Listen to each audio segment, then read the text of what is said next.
Mr. Brian, Hey boss, how are you? I'm good. How are you? Good, good. Just wrapping up my You were my doing gardening?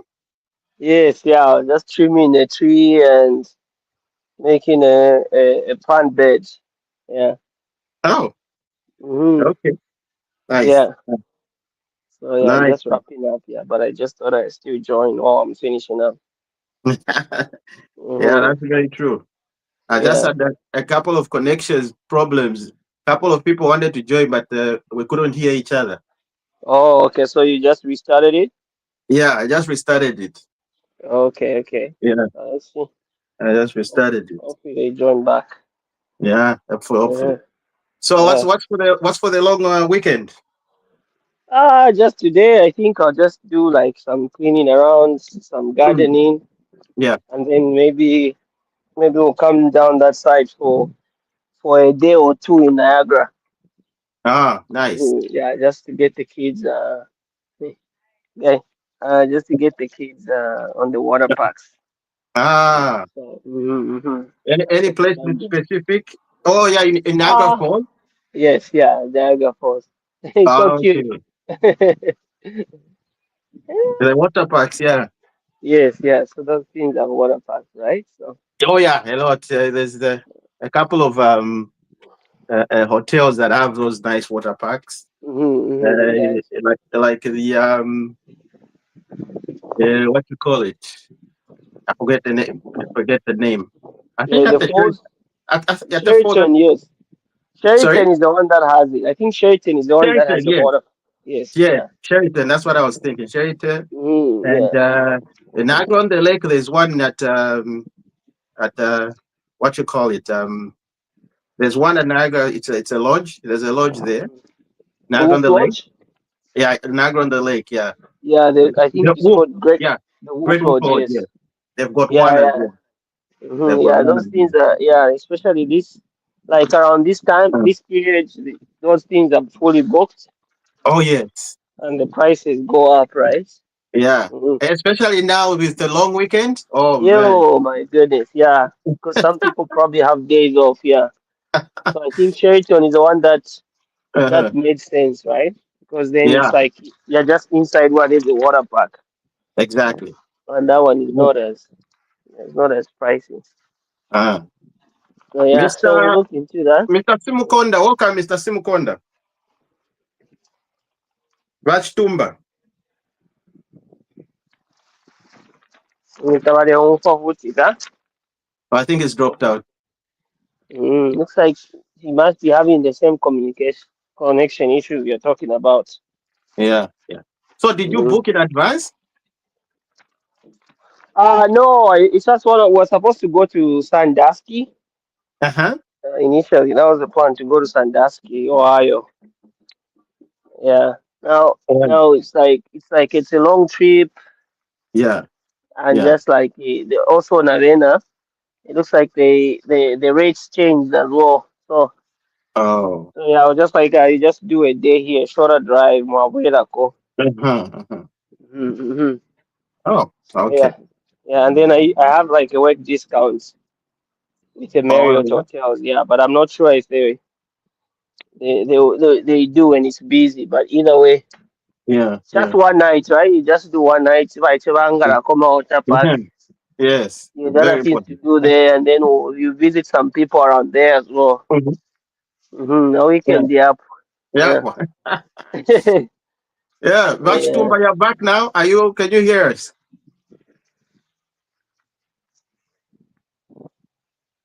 Mr. Stumba. I don't feel too much, number. Waputuka futi. Mm. Yeah, like you So, said, so, uh, it looks like nan kan network italy wino, okay? that's true. It's network problems. Yeah. Mm-hmm. Network. Network Yeah. problem for Zambia. Yeah, Yeah. oh, but some of the people connecting are connecting from Zambia. Yeah. Oh, interesting. That's good. Yeah. Yeah. So, hey, Mr. Jeremy, how are you? Right, Jeremy, Achan. Hello, can you hear us? Jeremy? I can only hear you right now. Oh, you can only hear me? Yeah. Yeah. I'm fine, Bachanda. How are you? Oh, you cannot. Okay, I'm good. How are you? You can't hear me? Hello? Yes, we can hear you loud and clear. Can you hear us? Ah, tulivyo bwino Bachanda. Mlengufwa bati. Mlengufwa. That's Today me. you phone. Yeah, we can hear Ndemyumfwa you loud loud and and clear. clear. Ndemyumfwa. Okay. Tamule ufika kwati muri mukakopo. How come ndemyumfwa? No, Ya ufika no, we kwa can wino hear no you. babu. I'm very fine. Yali koza network pano pazedi. Paramwatila ufika kwati muri muchikopo. Yeah, I can hear you very loud and clear actually. That's Okay, that's great. Babran, are good. you getting me? Tell me for wino see, eh? Uh, Eh? Oh, Tumba, thank are you you. here now? Tumba, are you now here? Yeah, how are you? Yes, I can get you loud and clear. How are you, everyone? Good, good. Loud Good. and clear. We can hear you now. Looks like you had a problem Thank connecting. you. Yes, issue is network issue. Oh, network issue. Yeah. Well, I think we can start the show. I think the best way is to introduce ourselves.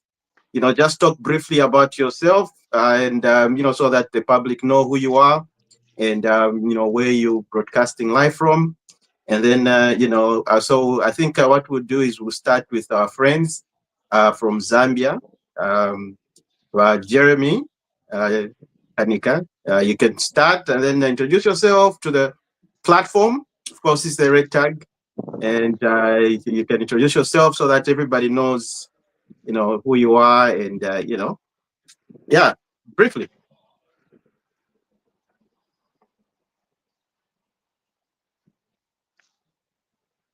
Are you there? I can hear you. I'm still But here. Mr. Jeremy, are you there? Oh, he had. Oh, I thought it was. Oh, okay. He's the one that dropped out. Yeah, network issues. Hey, Yeah, so issue pale, right? nice super network. Mm. So who can start? You can start. Tumba. Introduce yourself briefly, and then we go by Jeremy, and then Brian, and then myself, just to introduce ourselves and to the platform as well. Okay, thank you very much. And how are you, everyone? Yeah, I'm Simkonda Chtumba, broadcasting from Zambia, Eastern Province,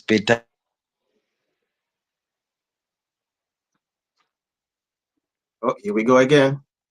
There you go again, yeah.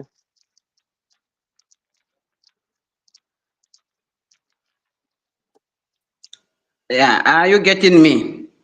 Yes, Yes, we can hear you. I think we just said Eastern Province.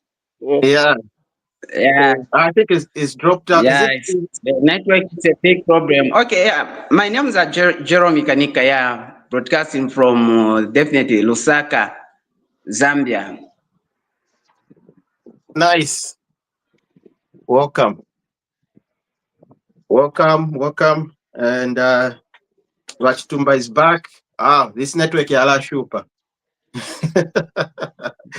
So Tumba is in Yeah, Beta UK. network is not doing fine.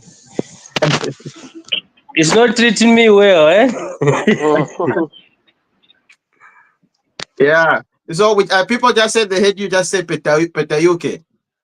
Peta UK. And Peta UK, that's what the other guy used to call it, that Peta UK. Better UK. Nice one. Our former MP he used to call Mm. Peta UK. It's Peta Better UK. UK. That's what by the way, guys, everybody, that's what my village is, eh? Oh, nice. Mm. Okay. Chief Commander Bantu. Ah, Mm. Okay. Chief Manjavanti village, yeah. So oh, nice to hear that you got a colleague joining us from that side of our roots. yeah. Uh, Yeah. So yeah, so Mr. Brand, you can also just briefly, introduce yourself, and then Yeah, so we'll begin the yeah, show. so I guess you just said it. My name is Brian Sakala, and broadcasting live from Canada, Ontario, Canada, Ontario. Yeah. All right, thank you. And of course, my name's Chada Chufia. I'm also broadcasting live from Ontario, Canada. And of course, we here at the Red Tag Media Podcast. Here it's where we share, ideas, exchange brilliant ideas, and talk about, of course, the motherland. See what kind of solutions we can offer, and just educate each other on certain national issues that are happening. And yeah, welcome everybody. Thank you for taking your time out of your busy schedule just to be here, guys. Thank you. We appreciate your time. Some people have got families and all that. It's not that easy. So, after all that being said, we got various topics this week. So, of course, we're looking at what's been happening. The elephant in the room. We all know about the saga that's between the stalemate between the government and the Lungu family. And certain circles they're saying no. They're using Lungu's dead body, to as a bargaining chip, or try to put the government at ransom. It's so on and so forth. And there's been that back and forth, back and forth, back and forth, until, of course, we saw Attorney General Kabesha, he had to intervene and file in the courts of South Africa, a stay, meaning that, they had to stop them from burying in South Africa, so that they can negotiate, negotiate and see how they can bring back our former leader and be buried the way he's supposed to be buried, among his fellow, former presidents. So, yeah, so that's one of the topics. And of course, we also have to, let me just bring in Jeremy dropped out. Okay, so yeah. So there's that topic of the stalemate. And of course, we're talking about the Constitution Amendment of Bill 7. It's been deferred so that there's a wider consultation, which everybody was actually crying for. They say, we need to have a wider consultation. So that, and of course, we're talking about the Former President Act. We should all chip in, and what does it say really? I mean, why is the family saying, he was stripped out of his benefits by the government, and he was treated poorly and unfairly. That's why there's all this happening. So, ladies and gentlemen, I think we all went through the topics. I would, since we have our brothers in Zambia that are having network problem, I think it's only wise that you guys start. I don't know if Rachtumba, you want to go first? You can go first, and just give on the first topic, which is the stalemate between the Lungu family, and the government. Why all this back and forth? I mean, why don't they just bring him and bury him? Why is all this happening? Like, why is the Zambian government being embarrassed?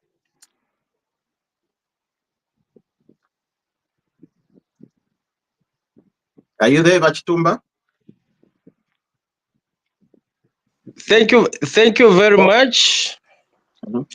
Yeah, it's very unfortunate, especially to reach where we've reached today, especially when the burying of the former president is concerned. I think all of us and everyone, the entire Zambia, I think the question that we have is why. I think though that's the question that everyone was asking ourselves. But why have we reached this? But following on those reasons that maybe the family is giving, to my view, to my side, I think those are not the reasons behind, because those reasons, for me, it's not making logic to say these are the reason why it can make us to reach up to this far. I think today I had an opportunity. I went through the former President Act, what it says, because I was following to the issues that they are raising to say, no, the government didn't treat well the former president. So maybe the question, how the family expected the government to treat the former president, because everything I think what the government is doing or it does, it's there it's from the constitution. So now I think there should be about 6 or more than those benefits to the former president. Yes, the first one, I think the president has the first one is the pensions. So when someone loses power and then become a former president, I think the first point, maybe what you have to understand is that when someone become a president, that person was not a former president, or is not a president for the party, is a president for the Zambia, not for the political party or the family. Is a president of the country. That's why they came up with this act, which means to support the former president. If, for example, like someone loses power, it goes to the political parties. I think Ngatakwadi all this act, but they said, no, we have to take care of the president until the time the president is gone. So the pension, which means the president is entitled to 80%. 80% of the salary of the incumbent president is entitled to that, which means that when you resign, after losing power, we have to resign from active politics. And I think the same act also, it's well stipulated down there. What does it mean, active politics? So these are the issues I think the family, they have to look at. And then now, everything that what happens now to the former president and everything. So now, after when the president resigned, he resigned from active politics. He was receiving the benefit, I'm sure he was receiving. So he's entitled to 80%. And also staff support, which means he was supposed to be given 3 security and 3 supporting staffs as a former president. Vehicles, which is supposed to be given 3 vehicles, drivers and fuel. And also is entitled to other benefit, which is the diplomatic passport, which means he can go anywhere where he wants. If he wants to go to holidays, he can go. I think I'm sure even I heard even Tayari was saying, I think there's a time where he went to, I think should be South Korea, he went as a former president. So now the issue came in when he said, now I'm back into active politics. What is the same law says? Which means when you come back into active politics, you lose all these benefits. That is what it says. And him, those aware of that same. So if I'm going back into active politics, I'm going to lose all these benefits. And he mentioned the time he was coming back to say, for the benefits, I don't care. He was aware. So now, what happens now when he came into politics? He was not a former president, he was in active politics, which means now this, for him, he was not occupying this office as a former president. So the treatment should be different. So those issues, no, he went to South Africa as a private person. Yes, he went to South Africa as a private person because he was what? He was in active politics. If he was not in active politics, the government is supposed to sponsor everything. So those issues, I know he came here. So coming back to Zambia, he come as a private person. It's not adding up. It's not adding up. So he was now in the battlefield as a politician, in active politics. So that's why he received all those attacks, because he was in active politics, and also he was attacking the president, the current government. So also he was doing politics. I remember there's a time where he went, I don't know where he went, where he was buying those to Mapamela. How much this? How much? So this is a 50 kwacha. Is it a bag of a 25 kg of meal? He was in active politics. So which means that when you're in active politics, government cannot pay you. You start now attacking the same government, which is paying you. Doesn't work like that. So those issues that they are bringing up to say, no, there's this, it's not adding up to me. So they have to understand just like. So now he's gone, he's dead. What is supposed to be? It's not now in active politics, because what it says in the law, I think even on the page of Mao Sampa, he said, government is supposed to sponsor the funeral according to the Zambian constitution. So now how are the governments going to sponsor the funeral, but it is in South Africa? So that's why the government is saying, no, it's our duty, it's our responsibility. And we have norms they were supposed to bury our former president. So now negotiation failed. So now they wanted to go ahead, but that's why now the government moved in. Let's go now to court. Because that judgment between the Kaunda's family and the government, that's when it became now. It's our law now. We're supposed to follow that. So that's why now the government went to court so that we bury the president. So those arguments that they are bringing in, that is not the issue. And then what it says when a former president died like this, which means that if there's a surviving spouse, supposed to be getting 50%, which means entitled to Kriva Esther. But the children, they are above 21 years. So which means they are not qualified to that. So for me, these issues, it's not, I don't know, there's someone who's complicating these issues. Trying to maybe, I don't know what they're trying to gain out of this. But I don't know side of the families. That's why last time I said, these people, do they have elders? Because you can't be mourning while you are quarreling with someone, with someone, which means that is not mourning. We can say, let's see, but then other things are going to be sorted out. But now we start now, no, we want this, we wish this. No, the former president wished this. No. How can the former president wish that? I think also that's why you are saying Zambia is a Christian nation, but how can someone who's dying wishing that? How can we go with a grudge in a grave? Mm-hmm. It's not right. Okay. And that person is not able to think. Well said. Don't exhaust the point. Don't exhaust the points. Let's hear what everybody else has to say. But I don't know if Jeremy is back. Mr. Kanika, are you back or? Okay, I think it's Mr. Macha who has come in now. He was doing one or two things. Okay. So, Macha, yes, you go ahead. And we've just started the first topic.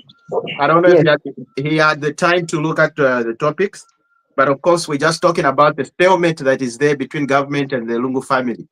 And we're asking ourselves, what's the big deal? Why is all this happening? Why are they trying to make the government look bad? Why are they still holding a grudge? Is it that something very serious that it cannot be resolved? Yeah, I'm looking at it from the Constitution point of view. Our supreme law of the land, when government gets aggrieved or an individual gets aggrieved, where do they run to? What law is there to bring things to normalcy? What law can be applied? Yeah. You see, if there's a law that is very important and we must protect it at all costs, it's the Constitution. That's why even when someone is aspiring to become the president, they mention that they will uphold the constitution. Upholding the constitution means doing what the minority can say because they are part of the constitution. It's not always the majority. Sometimes, you see, every law is segregative. There's no law that will give it 50-50 for everyone. Somewhere, somehow, the law is unfair, but somewhere, somehow, the law is fair. And in this case, we may say that the law is unfair on the Lungus, but okay, what else can we use? Let's take out the law. What we use? Mhm. If the Attorney General cannot push in the agenda for the government, who else can? And what method can they do? Because initially, they tried to do this outside the courts, but it failed. So when things fail, where do you run? They could have run to the church, but look, the church has chosen to be quiet. I don't know whether it has taken a side, but much as they have done whatever they have done, they could have done a little bit more. Mhm. Because we had Christians for Lungu. For Mhm. example, I'm just Christians for Lungu. Mhm. Where are they? When you are a Christian, you are a brother's keeper. Mhm. In moments like this, Christians for Lungu should have come up and said, biblically, Mm. the dead know nothing. And then we go ahead with the state funeral. But they are quiet. Wherever they are, I don't know. Coming to family, you see, everyone has a family tree. A family tree. You are saying somewhere you start and get down to the lowest, but we are not seeing this happening, and it's demeaning the former head of state. Mm. It's making him vulnerable to speculations that maybe he has no family, maybe he has no brother, he just has children, but even those children, they are toothless bulldogs. When my father, I remember when my father died, Mhm. my uncle had to call me. Mhm. My uncle had to call me to tell me that your father is no more. And when my brother died again, my uncle had to call me. I don't want to mention this uncle, but Mm. for the sake of everyone to learn, I'll tell you who this uncle of mine is. Mm. He's Mark Chona. You're Mhm. familiar with this name, Mark Chona. He Yes. called me, more as I was, to tell me that your brother has died in Kalomo. Mm. What did that mean? He knew that this person who has died has a brother, and I am the uncle. Mhm. The father to these children is no more, he's dead. So I assume the role of the spokesperson at family level. That happened, and I was humbled. Look, much as I was crying, but the man was so high in office, but he had to spare time to call me. That's what it means when you have a family, when you have someone who you can call a relative. They must come out in moments that are very hard. But Mm. here is a hard moment for the Lungus. Hard. We're not seeing we're just seeing a lawyer who now looks at the things from the law point of view. He's not looking at them from an ancestral point of view or traditional point of view. There's nothing. And when you talk about a lawyer, you're talking about money. You're talking about commerce. There's business here. He's trading. Mm. And you can't have someone making money out of a misfortune like death. Money that comes that way is short-lived. You can't. He's not doing those services for nothing. At the end of the day, he's going to be paid. Mm. And you don't get paid for funeral matters. We offer those services for free. But I'm yet to hear that Makebi is doing that for not, he's doing it on, maybe he's doing it on pro bono. Mweba ishiwe fyalo. Nina chope panisha. Shasa mbililaka. Pro bono maybe.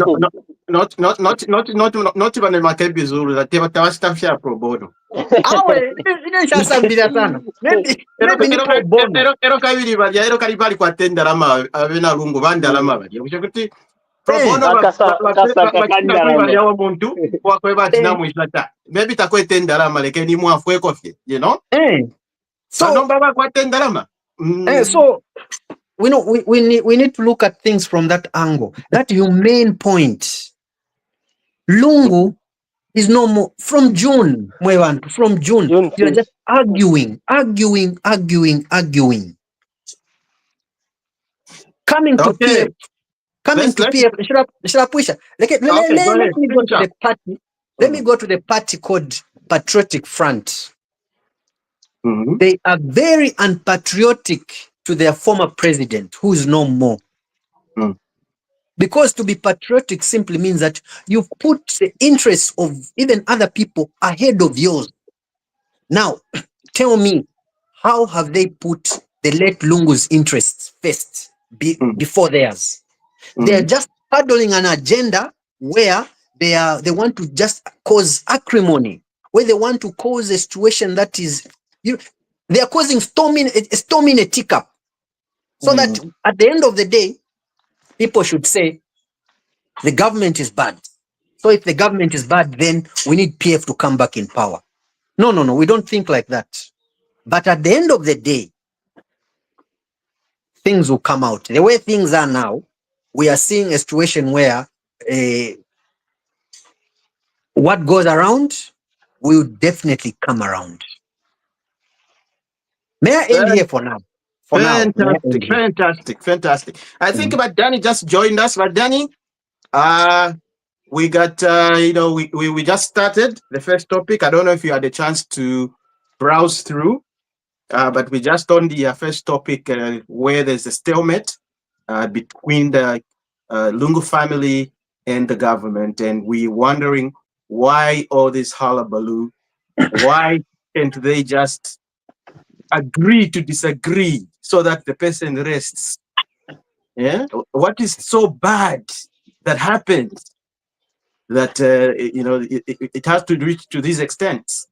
So you can just of course, tell us where you're broadcasting live. We got a few people from Zambia, and of course I know where you're broadcasting live, but just for the sake of the people here, so we introduce ourselves. Go ahead, but then. Can I come in a bit? You know what I didn't do? My mic was off. Okay, here we go. Okay. Go ahead, but Danny. All right. So I'm Danny, this one you saw here in Ontario, in a small little nice suburb of Milton, which is just 30 minutes from Niagara Falls, 40 minutes from Niagara Falls. Anyway, so my take on Lungu's issue. This issue has been discussed over and over and over and over. We're now entering what, 20-something days now? Well, we are now 22 days since it passed. Yeah. My take on this, as somebody who is in the medical field, is that if there's a disease caused by multiple failure of organs, that disease is likely going to kill that patient. All right. So in this case, Lungu's case is multifaceted. There are so many things going on at the same time. Is everyone? Am I clear? Oh. Yes, we can get you. Oh, okay. Yeah. Loud and clear, but Danny, go ahead. Okay. So for me, what I look at is that this problem has many facets. Okay. If it had only one facet, we would have solved it. it would have been resolved. But the problem I see here, there are many facets. The first one I see, the first problem I see is that of the Lungu family itself, as is this Hamwami? Himwami, yes. Hamwami said, first, there's a problem with the family itself. Okay, it's disjointed. It's not a typical Zambian um, family, so to speak. Okay, there's no structure, no nothing, no leadership in the family. So that's problem number one. Tabai katananga mabanzi. Yeah. Problem number two. Yeah. Problem number two I see is that Lungu was hijacked by his party. Okay. The PF was stronger than the Lungu family. So what I'm seeing here is the Lungu family being hijacked, and then you have these parasitic political figures like Nakachinda and the Lubindas that were really 100% dependent on Lungu. They don't know. They are like so lost now. They don't know what to do because their life is the end. Lungu has died, even them it's as good as dying too. So these are people that had no future, no hope of surviving on their own. Their daily survival was depending on Lungu. And that's what we see here at play. So these people are ready to die because they don't know what's going to happen now because they have no source of income, no nothing. It was just lungu every day. So that's one thing I see. The third one, of course, is our clergy, this church. Our church definitely has failed us in the sense that they are supposed to, whenever there's something like this in the country, they're supposed to quickly organize themselves, call the two groups or warring parties and make them sit together. The church should do that many times. If they meet the first day, it doesn't work, they should call them the following day, it doesn't work, the third day. Up to today, the church was supposed to be doing it on a daily basis. But they have not done it at all. Actually, a church called the clergy at the other time, he had to invite them. Instead of them inviting him, he had to invite them to the state house. So the church has definitely failed the country. I don't know what's going on with that organization of theirs. To me, it doesn't look like an organization that's credible anymore in my eyes. Okay, they have failed in their role as clergymen. Thirdly, this is something that is now very complex. So, see, which between HH and Lungu, there definitely some serious political animosity between the two of them. There was, okay, now that one of them is dead, there was this deep political animosity, and what happened was the problem again. I bring it back to the clergy again. The clergy noticed that long time ago, but they never brought the two presidents together to negotiate. They didn't. Again, that's a failure of the clergy. And there are some NGOs that just want to talk. And their aim is just to publish these long publications in the papers. Their aim is not to bring peace.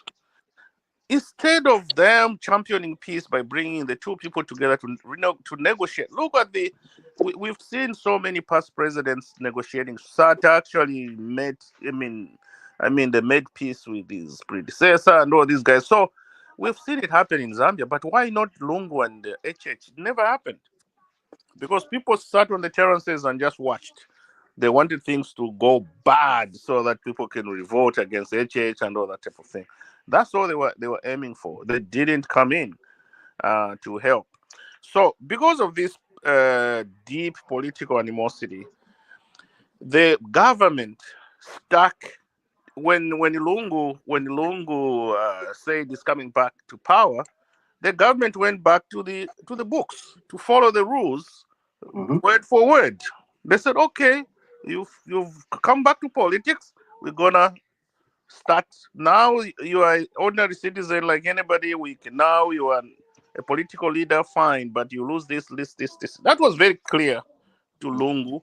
And he was even boasting anyway that he had too much money, doesn't need too much money to it's fine. Never piri, mumbi piri, ati mwena imwe, but them pera tuma 10 kwacha, mumbi piri was yeah. So the government then followed the rules strictly by stripping off all those benefits we were supposed to have. But little did they know that that could lead to death. The Lungu family didn't foresee this. All right. So the government followed it strictly, and now he dies. Now, what's the problem? The problem now, the human nature in them came out. The Lungu family now started looking at it from the normal perspective of being human and being, empathy. Okay, if someone is sick in Zambia, what do you do when your neighbor is sick and all that? So now they started looking at it from humanity aspect of it, not following the law, because for them the law was useless. They don't care. They had a bunch of money. They could do everything on their own. And now when he dies, they change the tone to say, look, he was neglected. He's supposed to have been helped. Look, Nawaki was not a former president, but she was helped. Chishimba Kambwidi was not a former president. He was helped. TPM was not a former president, but he was helped. So they started looking at it from that side. Yeah, Maureen Mwanawasa too as well. Yes. So they started giving these examples to say, look, we know that Lungu lost the benefits. Fine. But as humans, as Zambians, as Ubuntu, we don't do that in Zambia. We don't follow these rules in Zambia. We give help to people that are sick. And they gave examples of all this. A long list of people that did not deserve government's help when they were sick. They were flown to South Africa and the government paid the bills for them. So now they're saying, but Lungu, why Lungu? You didn't do it. No, but Lungu lost all the benefits. But Lungu lost all the benefits. But did Nawaki have the benefits, or did Chishimba Kambwidi have the benefits? No, he didn't have any. There's no law that says Chishimba Kambwidi should have been flown to South Africa. But you did it. So that's the core thing here. It's because the government is trying to say, we are following the rules. You left politics, came back. You don't deserve this. But come on, government. You have given help to people that did not even deserve that help. Why didn't you do it to Lungu? So that's the problem here. There's lack of sincerity from the point of view from the government. They were too strict on looking at the rules, and then they forgot the Ubuntu part of it. Okay? No, That is Vadani, Although Vadani on that point, Vadani on that point about the government giving a lending hand in terms of like supporting with the medicals. I think there was an update from cabinet. I think the Ministry of Health did make an update to say Lungu's doctor reached out to the government to say this man's issue needs immediate attention. So that was like early, I would imagine like early this year. And the government were okay with it, and they even offered to support with all the medical bills. It's on record. Yeah. I think Patrick Kangwa even has a document like that. He refused. But he turned down the offer, right? He said, I'll use my own money. This is good money. He said, I'll use because of the animosity, right? So, so I don't know, like maybe it might be a little too late, but ultimately I think it's more like the culture we have in Zambia as well. It's like there's always this entanglement with former heads of states, right? It's always like, like HH right now, like I think last time I was making a point to say he might not have outrightly come after Lungu, but like he's like he may have been going after his family, right? So he's gonna feel aggrieved, right? Okay. So hold on, Wasakala. I think what Danny, if you can just wind up Because the next person to talk actually is Vasakala. So just wind up, and then Vasakala, you can come in and you can exhaust your points. All right. Yeah. So to me, the condition, I know how government operates. The conditions that were given to Lungu for help, for example, they had some conditions. There were strings attached, of course. And we should bear in mind here as well that Lungu was also using those so-called medical checkups for his personal other personal under the table activities he wanted, because he was still fundraising for PF for 2026. So he was still looking at opportunities to get out of the country, go to his colleagues out there and raise money anyway. And the government knew that. So even those trips they're talking about, they denied him a trip, they did this and they did that. Some of those trips were fake trips. That's the truth. Yeah, that's the reality. Yeah. Yes, there was a combination of true medical checkup trips and fake ones. That's the truth. Yeah. This guy is a politician. He wants to go to Israel. He wants to go to his friend is there. He has to go to see Mnangagwa, like his buddy over there. And all that. So the government were really, really tight on him. They knew what was real medical checkup and fake one. But the way they are putting it is like, oh, he was denied this, was denied. There's intelligence. Government has networks. Government has structures that can know what was going on. So it's not just as plain as simple as, oh, he was taken out of the plane. He was what? No, the government knew why they did that. So the PF are not being sincere on that one.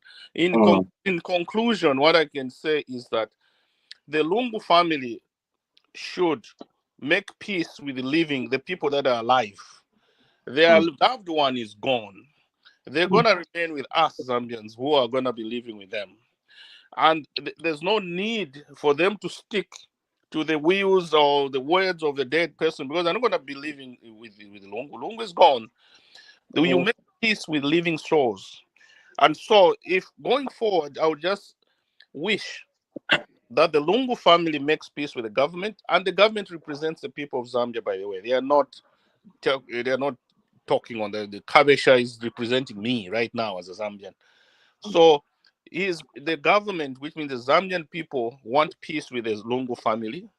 If they want to stick with their father's Lungu's wills and what he wanted in life and continue pleasing what he talked about, they are going to find it very difficult in Zambia with us Zambians. They must make peace with us and move forward as Zambians, all of us. For them to stick to the hearsay, actually, there's no written thing, there's no will. Yeah, that's the thing. It's not like one of us aware the will, right? There's no evidence, and that's the reason why they might lose this court case in South Africa, because there's no written evidence, nothing, zero. It's, word of mouth. So anyway, that is for the next day. But you make peace with other living human beings. You don't make peace with a corpse. You don't. A dead body is done, gone.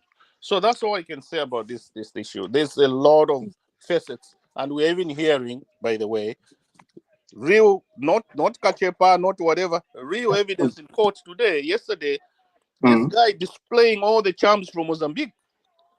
That I was brought in by JJ and Munia Zulu to do this. So all these were animosities that were there, under which we didn't know. You know what I mean? Anyway, I end there. Okay, well, go ahead, Brian. Yeah, I even lost some of the thoughts. I think Danny covered most of the points. Yeah. I think for me, the key thing, I think I'll piggyback off of Danny.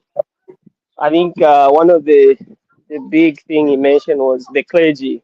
Yeah, I think the clergy has been depleted for over 5 years or 7 years now, especially during Lungu's tenure. I think what Lungu did was he's the epitome of what's happening right now. Like what we're seeing now is pretty much what his rule was about. It was about confusion. It was about division.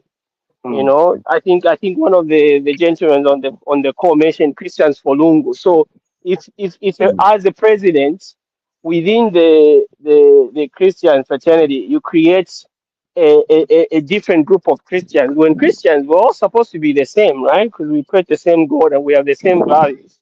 That in itself is creating division within the clergy. You look at the Alec Bandas, you know, they used to get certain gifts, like personal gifts, not like, hey, here's a gift for the church. You know, I'm a Hilux. They're getting all those things. So already, while Lungu was president, there was division among the clergy, you know. And so if you remember, if you all remember this, the biggest incident for me out of this is when HH was arrested on trumped up treason charges. You know, what the clergy didn't even come out to say, hey, you know, everybody was dead silent. They had to take you know, somebody from the Commonwealth to just plead with him to say, hey, look, it's not looking good outside, right?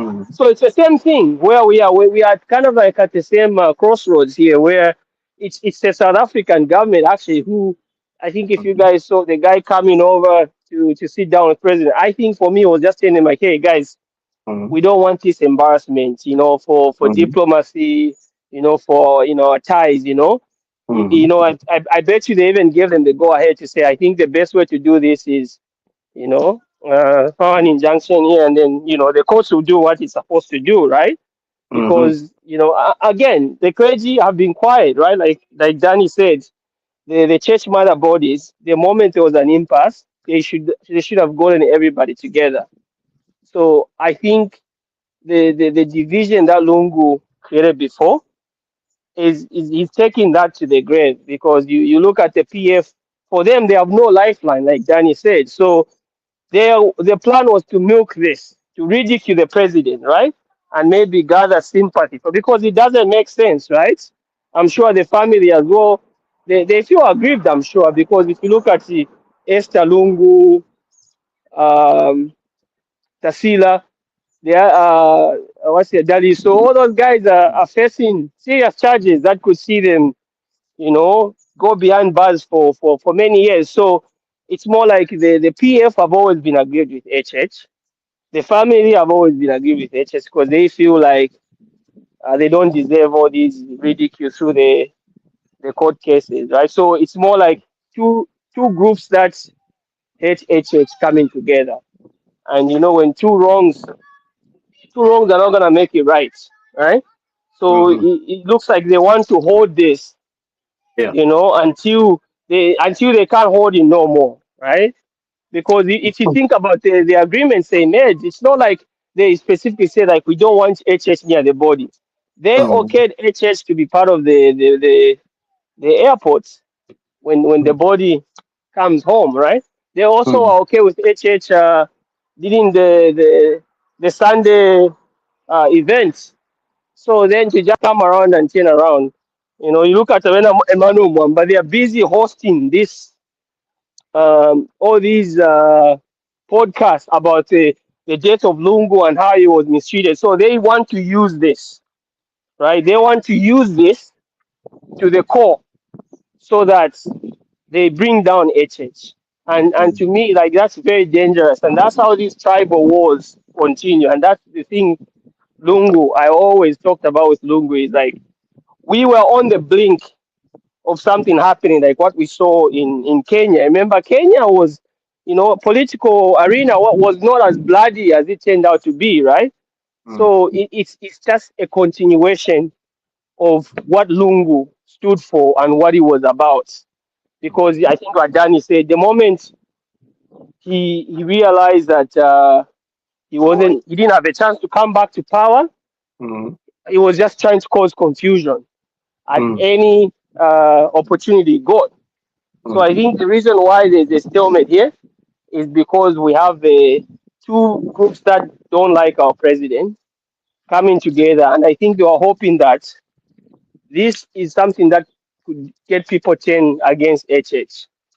That's been the plan all along, right? But they are running out of legs to stand on.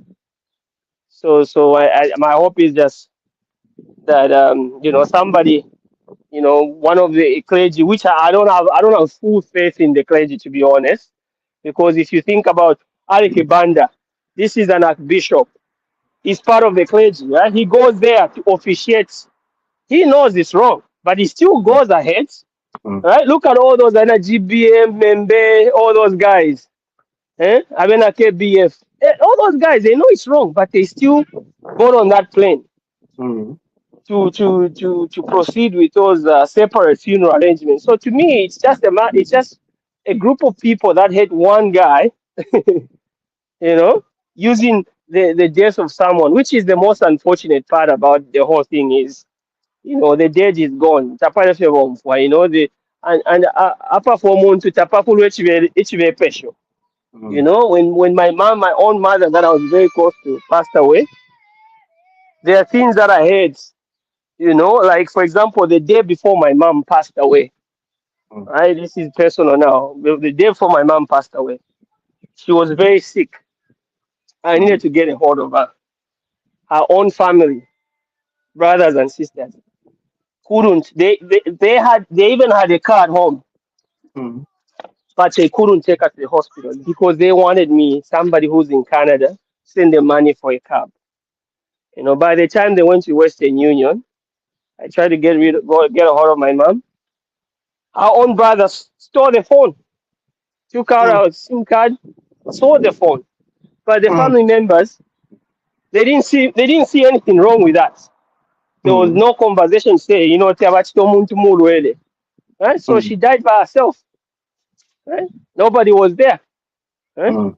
So they sent her to some place because they used, for example, they used the COVID thing to say, "Hey, Wali Mm. Dwala, we didn't want." So they sent her in a place where, if I told somebody this is where my mom died, they wouldn't believe. They wouldn't believe, like, Mm. your mother died in this place. Mm. So my point is, I knew all those things because when I tried to get out of Mambangela, people talk to say, "Oh, Mm. Badabadi Korwa Bafumia SIM card Vasha phone." That's why you're not able to reach her. Right? Mm. But when the funeral organization was happening, even though it still hurts me to this day, I did not bring up all that, Mm. right, during the funeral discussion because everybody, as usual, you know how it works in Zambia, everybody was just waiting for me Mm. to decide how she's gonna be buried. And for me, I Mm. just said, hey, look, I don't know what's gonna happen with the funeral, but I just want her to be buried in a dignified manner. I'll handle those people who clean the bodies and hands all those people. I'll buy a burial site at memorial so that I can take my kids one day. I don't have to ask how much pesa mwabashikira. That's all Mm. I said. But I never brought up that issue to say, hey, Mari Mayo. Mm. I never did that, right? Mm. So that's what the Lungu should have done is from Mm. a family perspective. They should Mm. have just said, hey, let's send this man. A man who was the former president, um, a dignified send off. Then all these issues we have, we can bring them out, and people would again sympathize with them, Mm. right? But they try to Mm. do that in the midst of before the man is put to rest. Mm. So I submit. So that's my thoughts. Okay. Okay, Mm. nice admission. Nice example. I mean, Mm. I mean, definitely that's what Ubuntu is. That's how our Zambian culture is. If there's a calamity like a funeral, there's no way you can start, giving or bringing up grudges against that individual. That's why they even say, like, even if somebody who has died was a hardcore criminal, but at the grave, they'll always say something nice about that individual because that individual now is dead, and it's not up to us anymore. It's up to him and God. Is God to go and be judged. But they want to use this, as a bargaining chip, whatever reasons they have, but the reasons are purely wrong because it doesn't show that Zambian, and that's why people have big questions to say, was he really a Zambian? That's why all these speculations can start coming up. Because it's purely un-Zambian, it's uncultured, and there's no way you can have that grudge to say, "Chilekwa uliaka tukepa- ake seko kuchiriro chani." Some people will just say things like that. But when things happen, you overlook certain issues, more especially if you're dealing with high-profile people. He was a high-profile in terms of being the former president, and we have a president. It wasn't personal at all. It was just different political ideologies and political beliefs. That's it. It's nothing personal. Okay. As a matter of fact, if we had to check, going, bar to bar between who was treated right, I think everybody knows that HH was treated poorly or badly. Okay, and there's no way HH can bring. Imagine if HH started bringing all those things up and started retaliating. Zambia could have been in a different place. And that's why I think we, as Zambians, we're lucky that we have a president like him, because he's somebody that looks at things at a different perspective. Even some of us who really we would be like me. If I was HH, the first thing I would have done was to lock him up. But he doesn't think like that. Okay, so that's the difference. So anyway, moving along, I think it brings us to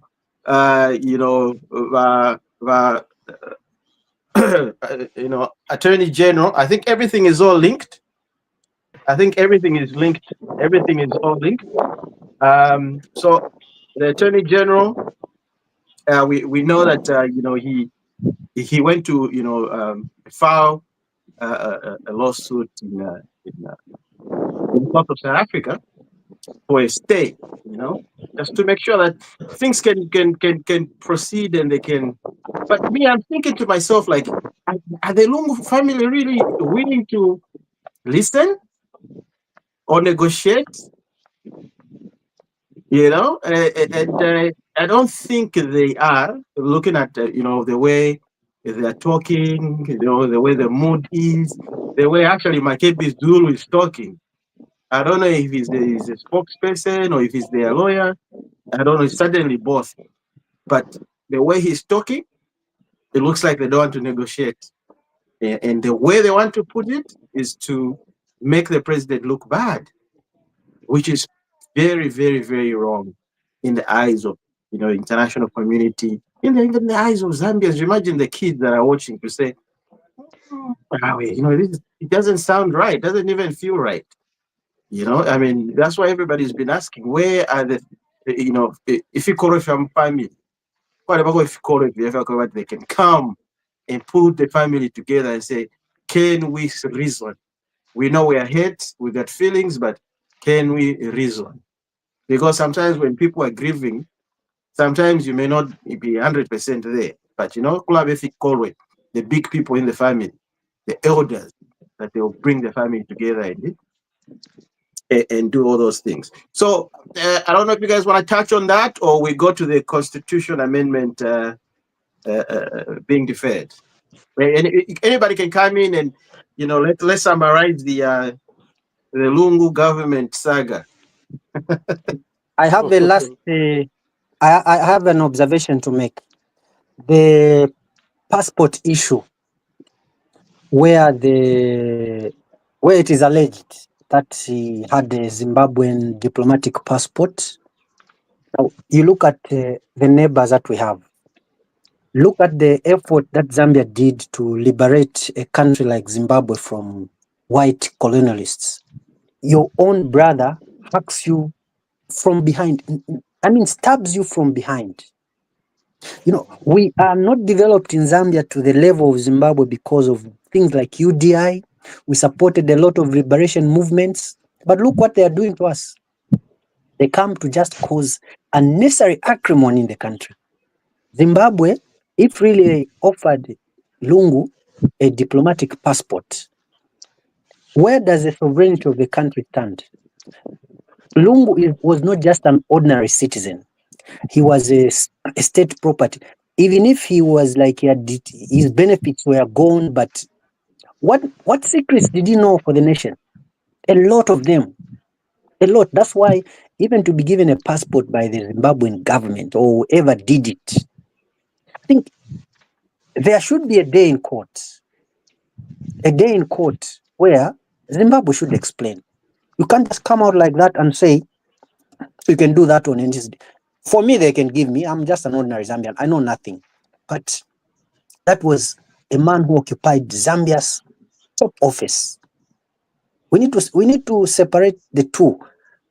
There was a Lungu, a person, and Lungu, a president. The persona of the president needed to be respected, such that the Zimbabwe government should not have come in to give him a diplomatic passport.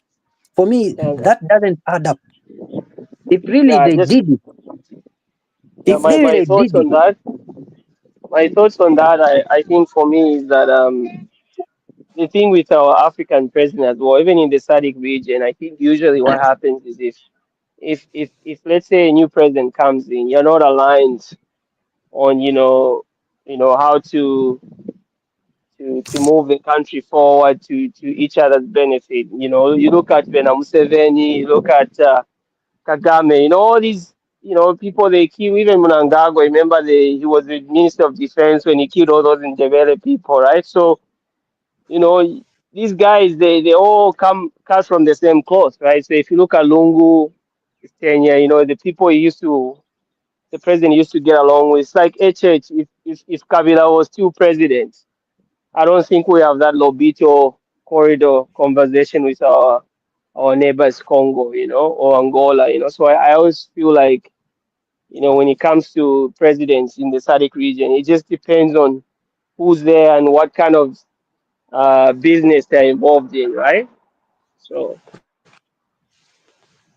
but yeah, so that's my thought. When I saw that, I was just like, yeah, like I wouldn't put it past Mnangagwa, because I don't think HH is a fan of his rule, his undemocratic rule, and I don't think he ever even goes there for even like simple things like inaugurations and stuff like that. So, and then I think Mnangagwa, if you remember, we were very close mates with Lungu. I think they went to school together, law school together. So they are very close as well.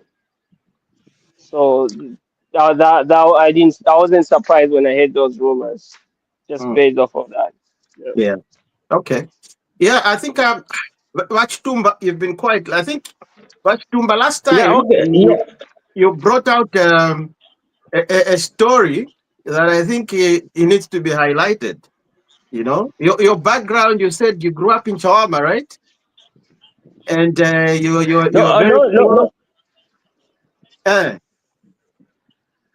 Yeah, and not the Lungu really family growing very up well. with You know the Lungu Chawama. family very well.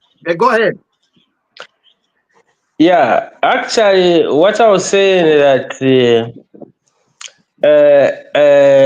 like knowing the behavior of that family, yes, because of the interaction that I think I had. Yeah, so like coming to this to make a conclusion, it's really relating how the behavior somehow maybe like I got it. That's why we are reaching where we are reaching. So maybe in conclusion, I think in Zambia you have to be very, very careful. I don't know the problem that we have, or maybe we take things personal. I think after ECO lost power, in the first place, he didn't expect that. It came as a shock. So from that, the PF, they had that hatred, especially to the current president. That's why sometimes when we say we are Christian, I still doubt. Yes, you have some Christians, but I still doubt. Because the way we behave is not the symbolic of a Christian. We are far much away from the principles of Christianity. And what is happening now? It's very far away. Let's first of all, let's see, maybe look at the church part. from where these issues started. And also, let's see the OPF members, how they behave, starting from 2021 up to today. They still have that anger of losing power. So those people, they are determined to do everything to stabilize the country because of that simple. And also they think that they are the only one with knowledge how we can develop this country. That is where the problem comes from. So now, after Israel lost power, I think the church didn't play much role, especially for the transition from that time up to the time Israel died. They didn't help. Them also, they are still going there to say you are the right person. They are also those same crazies.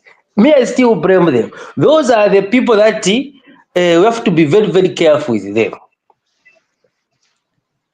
They didn't help the country because we are all Zambians.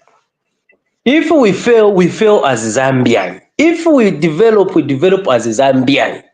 But now that hatred, where it came from, I don't know. So maybe the encouragement to the family. Not bad. The encouragement to the family.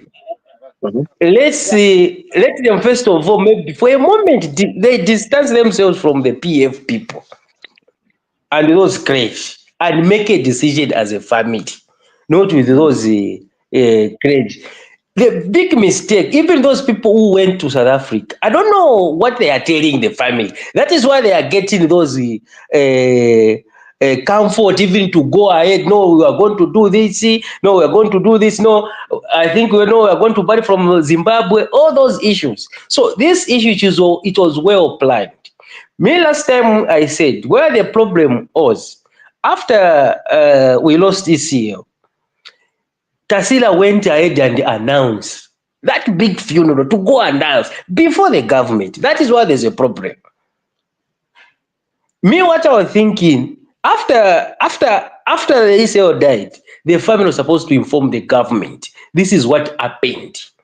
So now the government now makes plans. Or we are going to announce there's this and this. But what happened, first of all, the family went ahead and announced, and the PF. If it was ECO time, I don't know. Give your child, I don't know. So the family, let them move away from those Makebi Zulu, those people. I think they are not. They don't mean well to this country. Those people. And for me, this is not mourning. This is just I think they even enjoy. How can we start arguing, pulling each other? Someone is in the fridge. Anyway, yeah. It's a subject. I don't know. Yeah, that's a very unfortunate. I submit. Anyway, so I think let's move ahead. So now let's talk about Bill 7. So Bill 7, there was a constitutional ruling, saying that we need a wider consultation on the bill. So it has been deferred, and it's been given. What actually most people were complaining about is what's happening. But even after announcing that they've deferred the bill and so for a wider consultation, still the opposition is still complaining. So I was thinking to myself, I was like, so it's just a matter of just complaining every time, every day, whether they do something right or they do something wrong. There's nothing right or wrong to them in their eyes. It's only just to complain. Still, they're complaining. They're saying, no. Now they have changed their goalposts. They're saying, no, let's cancel the whole thing. Because if you remember correctly, they were talking about, no, we need a wider consultation. Who did he consult? People were like, hey, where did this information come from? We need to be involved in these issues. So now that They're saying, okay, let's have a discussion then. Let everybody be involved, the church, SEOs, everybody, you know, all stakeholders. Let's consult each other. They are still complaining, which is something that is baffling in my eyes. I don't know about Danny, what you think about the issue here. What's really the issue?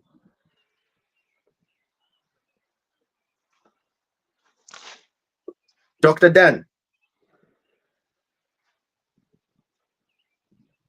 Dr. Dan, are you there?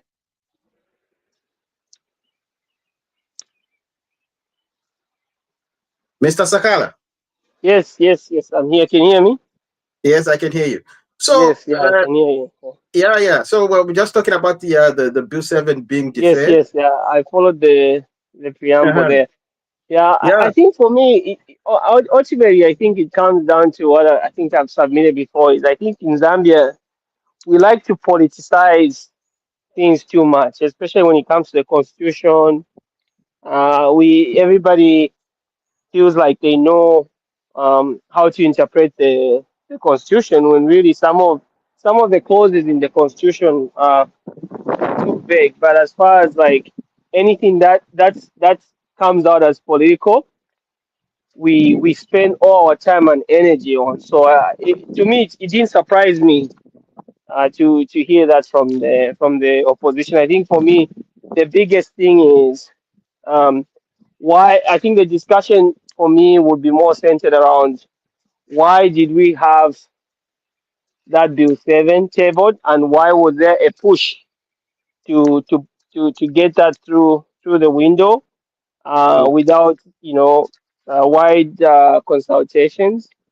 And then also I think my concern was like, why is there such a push for this, just before election? So, in Zambia, typically, whenever a constitutional review conversations come up just before elections, it's about to be political. So I think from the UPND perspective, we have to put our hands up. I know I'm a huge uh, supporter of UPND and our president. I think we're headed in the right direction when you look at the long-term plans in terms of our economy recovery. But I think things like this are not progressive, especially when you're pushing and not involving, uh, people that are supposed to be part of this conversation. I mean, the people. There has to be like a proper representation of the people for you to push such a bill. And I think, we've seen some of the people that were against it, either Bill 10. We've seen people. Uh, can you mute yourself, guys? Please mute yourself if you're not talking. Hello, ladies and gentlemen. Uh, you call. Hello, hello. Well, that's the mute. Okay, if you're not talking, just mute yourself so that we give people to finish their thought. And let's not disturb people when they're talking. So just mute yourself, and then when we call your name, you can unmute yourself. Yeah, so if you look at Bill 10, you saw the opposition that faced, and it's the same thing because to me it just seems like if you're UPND, we want to do things differently. I think the way we went about this, it kind of reminded people about Bill 10, right? Obviously, even in Bill 10, there could have been some good things in there. Same with Bill 7, you can make the argument that there's some good progressive clauses in there, but I think the way they went about it and the priority, I think that shouldn't be the priority for me because if you look at the messaging from the president, the priority has always been improving the economy to better the lives of Zambians. So to pivot off of that and shoving this Bill 7 to the masses, you have people like I think Elias Musha, where like some of the things there are are not progressive, but we still want to push the envelope just because we're UPND. I think as UPND, we should just look at ourselves, because I think we have a good party of people who understands what's at stake. And I think we have to call a spade and say, hey, look, I think the way we went about this isn't the right way. And we really criticize PF going out about the way they went about Bill 10, the way we are doing it. So I think it's a very welcome move by the Constitutional Court, whether the president had intel on that before making the announcement. But it's also good to see that the president didn't resist. He listened to the people, but I think we shouldn't have been there in the first place. Those are my thoughts about Bill 7. Yeah. Okay. All right. So real quick, I think we've been joined by Vanicolas Sishumba. Vanicolas is a Red family. If you can just introduce yourself and let us know where you're broadcasting live from, and then if you can make your contributions. You've come when we've already discussed a few things, but you can pick any point, any topic that you want to contribute on. And of course, we know the elephant in the room is the Lungu family, the government, the barrio, and stuff like that. So just introduce yourself and then dive in and real quick, because I know probably the network issues there. Mr. Nicholas.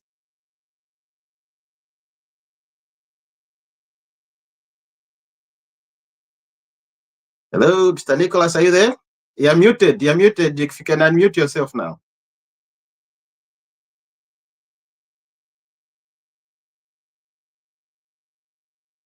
You are muted.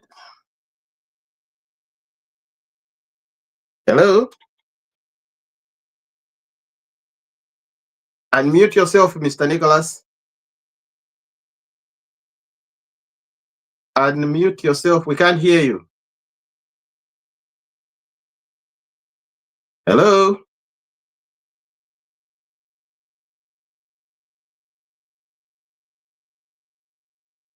Can you? Hello? Can you please unmute yourself, Mr. Nicholas? We can't hear. You can't hear you what you're saying. Can't even do it this side. Hello? Mr. Nicholas, unmute yourself. You're muted.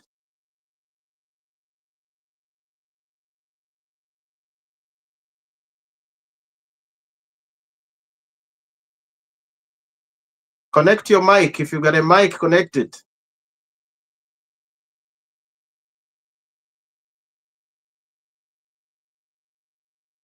Okay, we can't hear you now.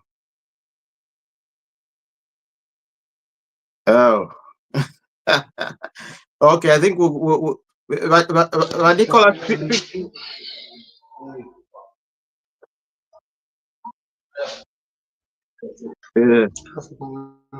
Hello? Hello? Hello?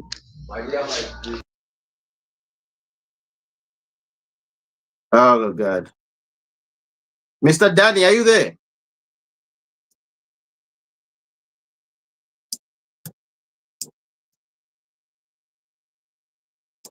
Mr. Danny? Is Mr. Danny going fishing or what? Watch Tumba. Hello?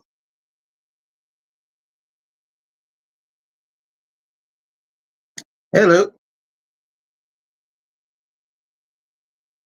Hello, hello, hello, hello.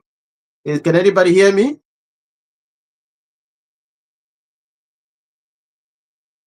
I can hear you. I'll just unmute. Oh, okay, okay.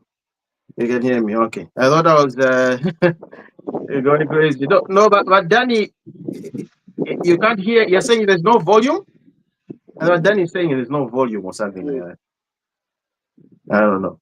So in any case, yeah. So the Bill 7 issue, I think it's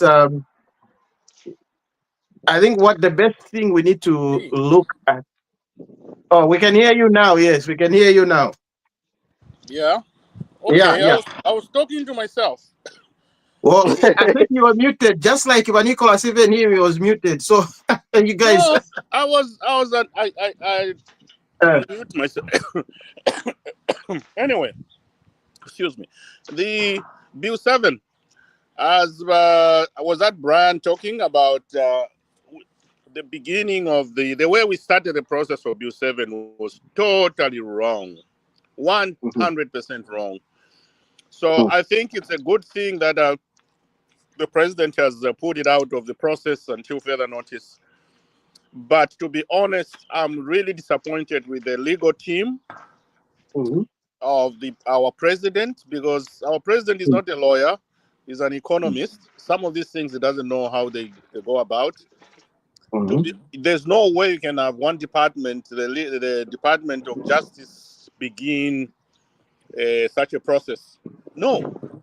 I know No. yesterday at the press conference he talked about every regime, every president has changed or has done the adjustment to the constitution. mhm, But all the people that have done, all the past presidents, including Lungu himself, who have done constitutional reforms, they start by convening a body that discusses what's supposed to be changed. mhm, mhm, It's only us, UPND, this time that didn't do that. So he Mhm. talked about Manakatwe, this guy, what, all those commissions. mhm, They call people, they form a commission, mhm. they sit Mhm. down and discuss what's going to be changed. We never did that. It just came Yeah. from Kasune, whatever. I said, oh my God, what's going on, Mr. Mhm, President? Yeah. Please. And you know what, mhm. Danny? My So, initial thought was like maybe this was just meant to be like a distraction because yeah, that's what I thought. I was like, well, maybe they just want to get because I think before that, remember there Mhm, was pressure to say things are not bad on the ground. yeah. mhm, You know. So So. honestly, their advisors should have come in early. This mhm, thing dragged on for too long, in my view. Yeah. The moment it was introduced, I was shocked. Said, this the way it's supposed to be done, just like that. But anyway, we dragged it too long, and I think we wasted a bit of resources here and there. I remember the Kasune was going around the provinces and doing all yeah, those. Yeah. yeah, I yeah, agree. yeah, I agree. That was waste of resources. Yeah. Very wasteful. Yeah. We should yeah. have stopped this thing from the beginning. It wasn't the right way to do it. So yeah, it's good that the president did it before the court made that judgment. But I know he maybe had some intel from underground. Yeah. Say, hey, He must have had the intel. Yeah. this is the He judgment must have had. coming. Yeah. It's Do coming. Yeah. some damage control, but it's Uh, fine. uh, You win some and lose some. That's fine. Yeah. So, but Mhm. yeah, it's a good thing that it's been withdrawn. Yeah. that's true. That's true. That is true. That is true. Okay, so I think let's move ahead. We need to wind up. I think now. I don't know. I think we've tackled almost everything. We've tackled the burning issue, the stalemate. Mhm. We've talked about the deferment. We've talked about the of course the Attorney General's stay lawsuit in the South African courts, and we should also maybe lastly talk about what does the former president act, even though we've tackled it in the discussions that we've had, but that was going to be the last topic anyway, like, because we've been hearing a lot of misinformation in the former president act, and what it says and so on and so forth, because they've been pushing that narrative to say he was stripped of his benefits. So now the Zambian people now they're asking questions. If it's true, why did they strip off his benefits? So I think it's clear that we make it known to the Zambian people, saying, look, it's not the UPND government that stripped off Valungu's benefits. It's the law. Because if you are a former president and you decide to go back into politics, automatically you lose your benefits. It's as clear as day and night. Now, I didn't know that the PF wanted us to be treating Valungu, like he's above everything, above the law. So even if the law says that, we would have been ignoring it. He should have just still continued enjoying his benefit. But even though the law says it, because to them, that's the way they used to do things. Everything was, outside the law. So lawlessness, when it gets to your head, it becomes a cancer. So now people need to understand that no, it's not the UPND government. He wasn't stripped out of all his benefits. He had his benefits when he retired. When he wrote that letter to say, I am going back into politics. Okay? Even my cabinet, Patrick Kangwa, he said, since you have come back into politics, these are the things you're going to lose. This. It's well documented in terms of letters, and that's it. That's what happened.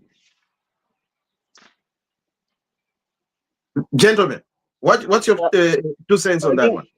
I think I don't have much to say on this one. I'll just maybe be quick on this one. I think for me, the biggest issue is how the law came into play, right? So I think when this law was introduced, it didn't come in good faith, right? I think Chiluba is the one who brought it because he wanted to score one on Kenneth Kaunda because he didn't want Kenneth Kaunda to make a comeback and him losing power, right? So I think my issue is just like you're using this law to your advantage as opposed to the law being applicable,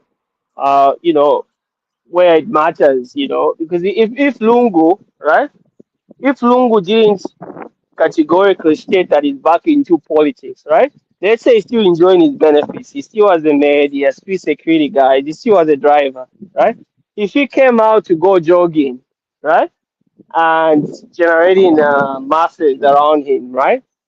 The government will still view that as politics, right? So for me, the way and that's what my point is that even if we didn't outrightly say I've retired, I mean I've come back into politics. If he went on about his business with his benefits intact, I can bet you that the government will still have used this law on him. If they ever feel threatened by him, they'll just say, "Hey, what you're doing could be considered as you being back in politics. So, be careful. We might strip off your benefits, right? So just that in itself tells you why this law is not a good one because it just benefits the ruling party to their advantage, right? So that's what I feel about it. I think there has to be a better way. We shouldn't have, if you're a former head of state and they say those benefits are entitled to you, benefits should be benefits. We shouldn't really make it a black and white thing. Say, oh, well, you can only have benefits if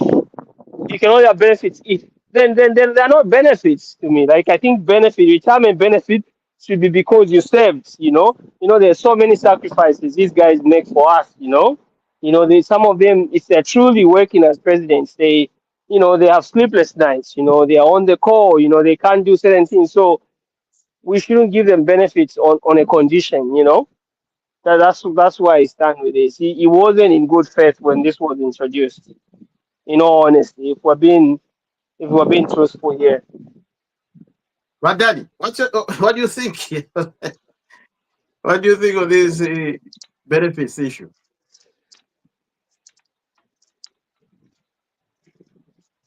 Mr. Danny. Unmute myself first. There we go. I think the most important thing here, my brother just nailed it down there, in the sense that these laws that we make in Zambia, normally they are made by the ruling party to ensure that they fix or make sure they paralyze the opposition, the main opposition leader in the country. So they are not made under good, conducive environment for the sake of democracy. They are made to victimize somebody. Okay, remember what Sata did, that motor vehicle thing and all that type of thing. So these rules come in play, targeting somebody. That's the problem we have. We shouldn't be making laws like that. No. We should be making laws that champion the causes of democracy in our country, and not targeting at an individual party or an individual, because this is the case. This is the reason why we end up failing along the way, because it was meant for that particular person. That person is no longer there, and then things don't work the same way, and then we find ourselves in this type of situation. But as I said earlier on, I think Zambians know that Lungu gave up his. Most Zambians know that he gave up his what, because it was public. Yeah, it's very public. Yeah, it was very public. They know it. But the only thing that Zambians are talking about, those that support the PF, are saying that, what about Kambwiri? What about GBM? What about Nawakwi? What about, you gave them these, you supported them without them even asking. Actually, Nawakwi and all these guys didn't even ask, they just took them out. Okay? So that is the bone of contention, is why do you apply some help in some people, and in other people say, no, you gave up your rights. So that's the main thing here. And to be honest, they have a case, but we don't know the details. As Kangwa said, they were approached and they turned down the offer. But to me, I think that offer came with some conditions, and I think that's why they turned it down. I think the government wanted to be monitoring him. Okay, you're gonna go to Saka, you go to Johannesburg. We'll send you 5 people. They'll be with you. Then, when Lungu had other motives to go to Israel or go somewhere else, or somewhere else, yeah. Yes, that's the truth. That's what was happening. He wanted to use that card of medical, yeah, to be taking off the country, go and do his under the table deals and come back. That was the truth, and the government didn't allow that. But anyway, yeah, they for couldn't. me, for me, I know that's common sense. Everybody would know, because it was an active politics.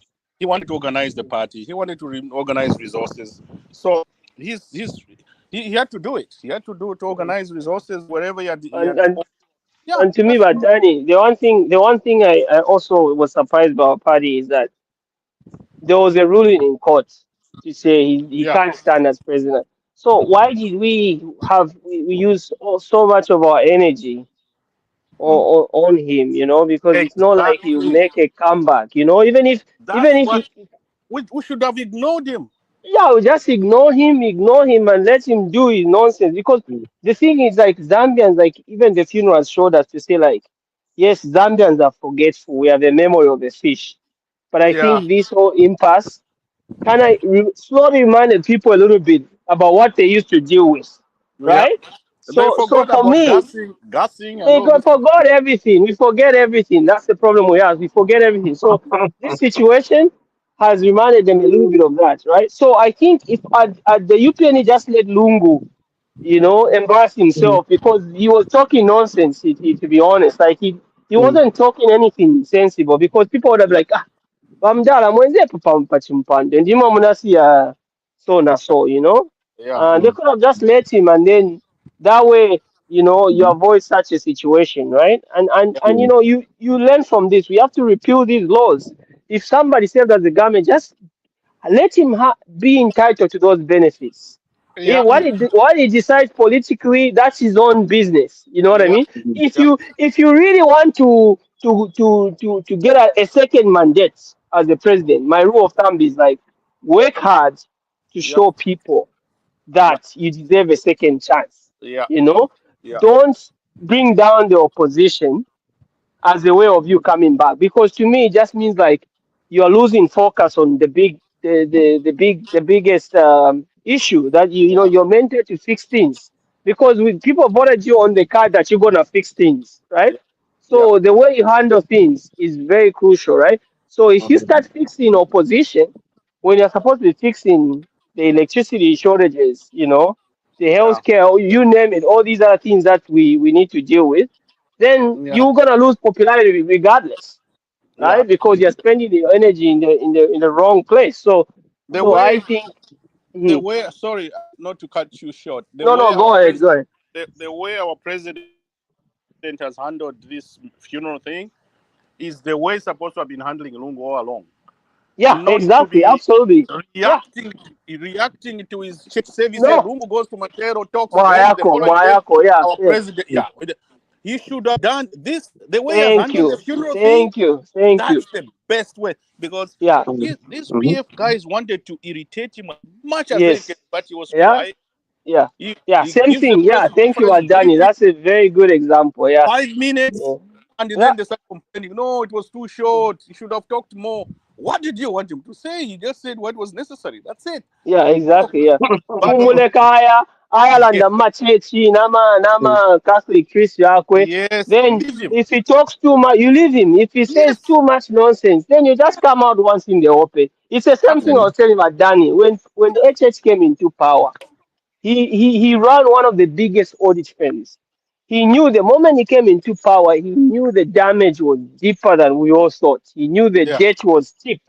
That yeah, was the opportunity when people are really behind you. You come out in the open, yeah, yeah, come out, tell everybody to say, guys, look, I'm not gonna spend my 5 years blaming these guys for what they did. But yeah, I want you guys to know yeah, this is what they've done. This is the damage, and this is what it's going to take us. And in the meantime, to yeah, push on all these problems that they put us in, I'm gonna do things like such and such. yeah, For example, you can even throw in a free education. So that chamulechula sana twampira kwa wanatamkalata kama NMP school, Then from then on, yeah, you now start working on those things, right? You can't really then yeah, 2, 3 years in, you're pointing fingers, oh, bad stuff. You can't do that. Same thing about power. The moment you fix the power, yes, you want to score political gain by saying, oh, load shedding is a thing of the past. Deep down your heart, load shedding is not the thing of the past. You're a smart man, Whatever Zesco, all those guys, the Ministry of Energy told you, they must have told you to say, Mr. President, this is a short-term fix, but we need to start yeah, looking ahead. Maintenance, solar, we need to start moving that needle. Otherwise we're gonna be back in this situation. You communicate that with the people, say, guys, look, we've showcased the ability to fix things, but this might come back to yeah, haunt us again. We need to start pushing on solar, Era mambo kula stanomba fidesiama duty free, pama solar panels, right there and then. Wow, you have that little short window, right? yeah. But what do? We just come out, hey, twale mieva, load shedding, tukaipuisha, So people will come back, and Zambians are like that, They are not most Zambians are not serious. Onakamba load shedding inapita. Why abuela? They don't care about like, oh, the thing is after we fixed it, there was this and this. No, head-on challenges right here and then, right? I think that's what the mistake is. These guys would never have this mileage, this political mileage they have. They wouldn't even do this nonsense at South Africa station. Ngawashile would have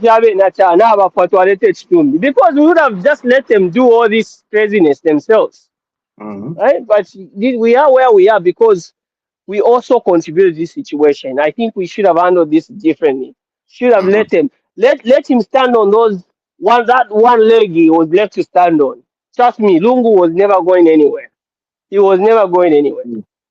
Eh, He was just gonna deplete the Tonse thing, that Tonse thing, because you think Tonse were gonna put him somebody who's not eligible to be president. You think he was gonna stand? No, he was not going to. So just let him be. Let him be. So we need to change to end my point. Let's end this law, like cutting benefits. Let people who are entitled benefits just be entitled to it. Let it not be tied to political, you know adventure or something like that. Let's just do away with it. So Yeah, anyways, yeah. that's where I stand here. No, I get your point. I get your Mm, point. I get you're saying it.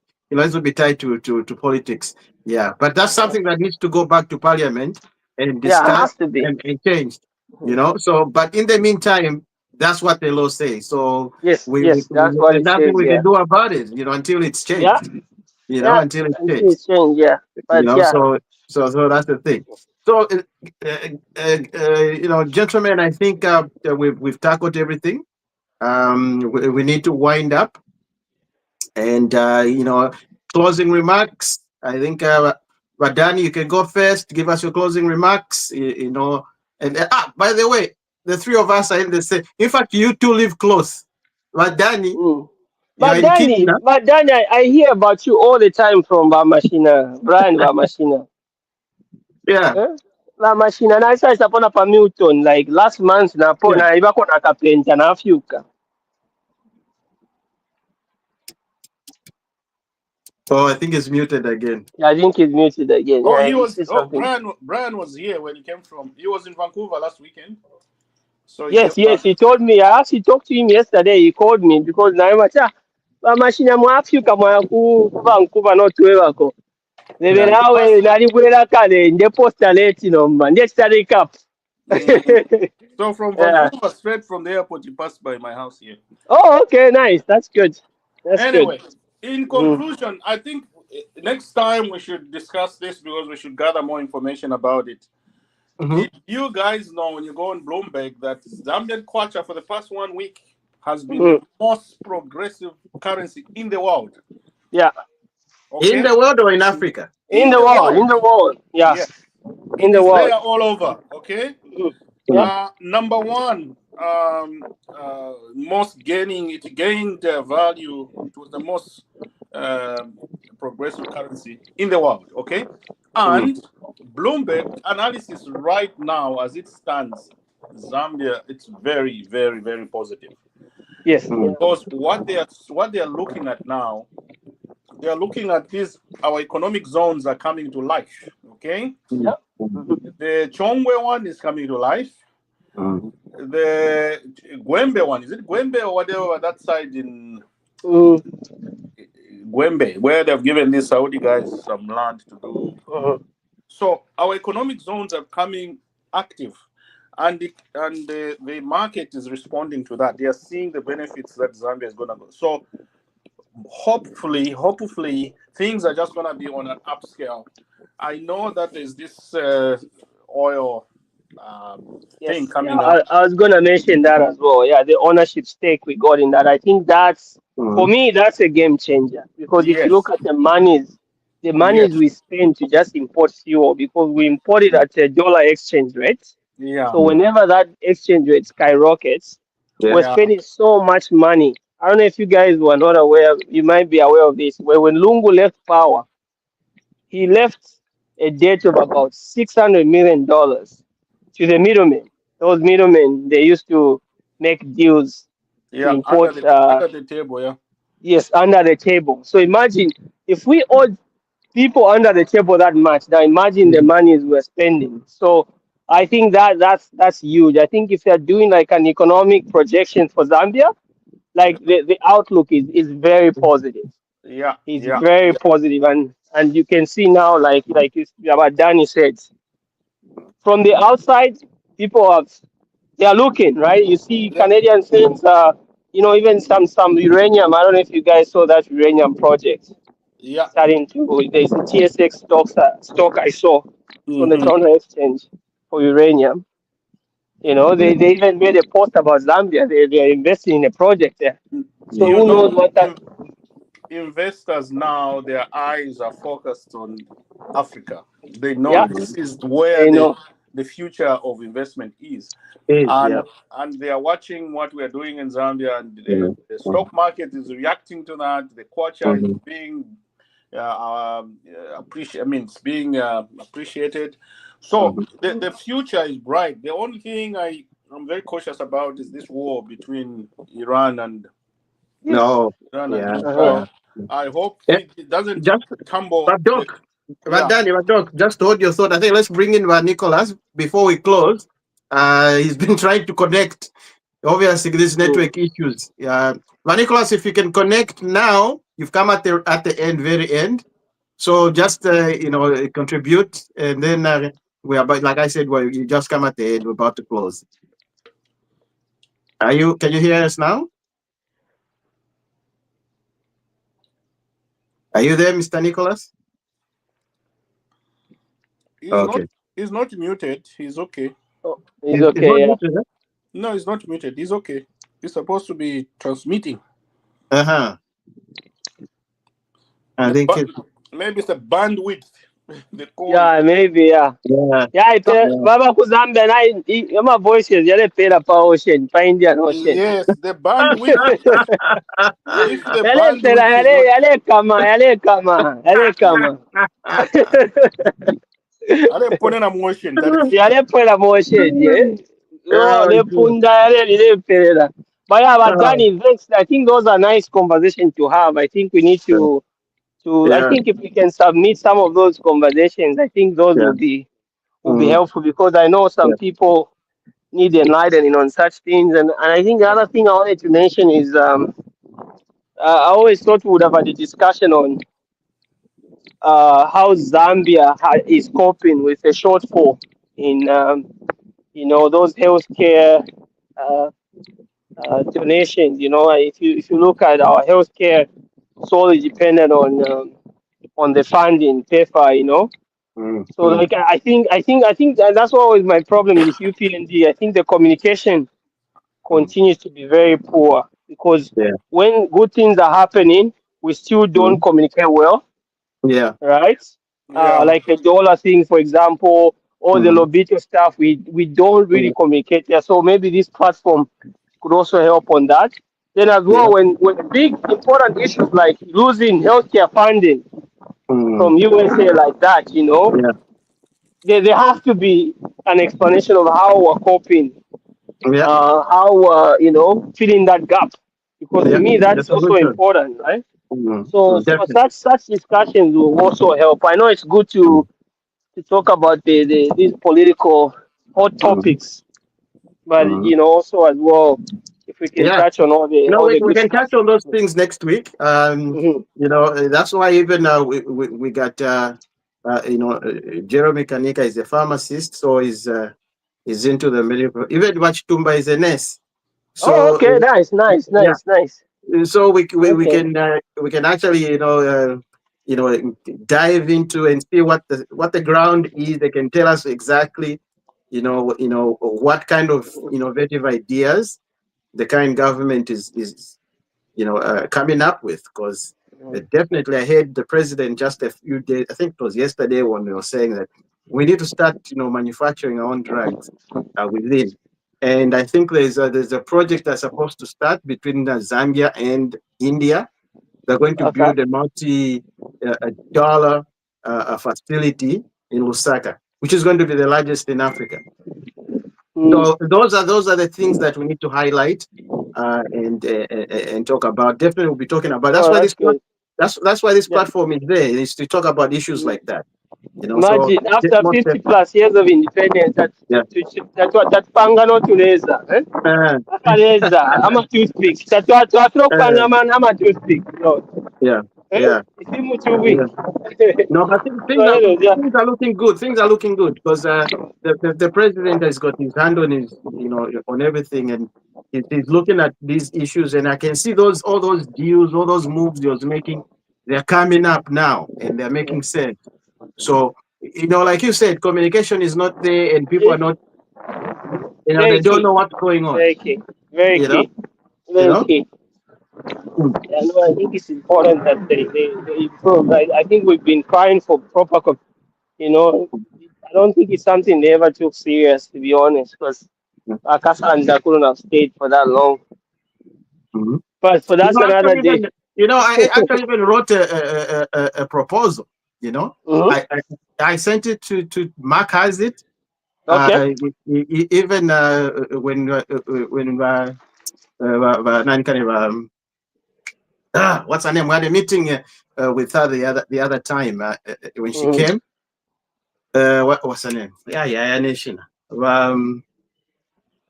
I'll remember the name. So anyway, we had a meeting, and then I gave all these proposals to them. I mean, I wrote a proposal to say, well, what we need is we need we need communication. We need was a diaspora communication team, so that it's working hand in hand with the government. Once latest information comes, they give that information to us, and then we give it to the public, to the diaspora, especially here. So I wrote it. It's in writing. They got the letters there. So who knows? I mean, the Mark. I told him, Mark, I've been talking to Mark for some time, but he hasn't. He said, "Oh no, no problem. I've said everything is it's in motion. Everybody's in there. They have it. They're looking at it, but nothing has happened. So we'll just wait and see. Maybe something's going to happen, but you know how the wheels of a government work. They don't work as fast as we want them to work. It comes to these issues. But in any case, yeah. So ladies, so there's no ladies. There's just gentlemen. Yeah. Thank you very much, guys. So right now, I think I need to take my boy. We need to go and have so we need to go to the beach or something. There are a lot of festivals happening. I mean, it's kind of the day-long weekend, so many activities. Yeah, I don't know about Danny, what you're doing on the long weekend.